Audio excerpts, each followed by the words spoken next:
gawa nga nang may tumawag sa cellphone ko. Alam nyo naman na poor tayo, di isang cellphone lang ang gamit. So ayan na siya guys. Akala ko may patatas dito, wala pala, naubos na. So yan na lang. Tikman natin kung masarap na siya.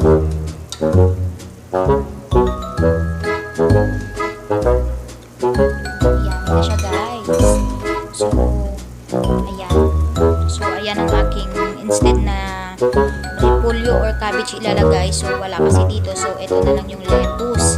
Social tayo dito, charot.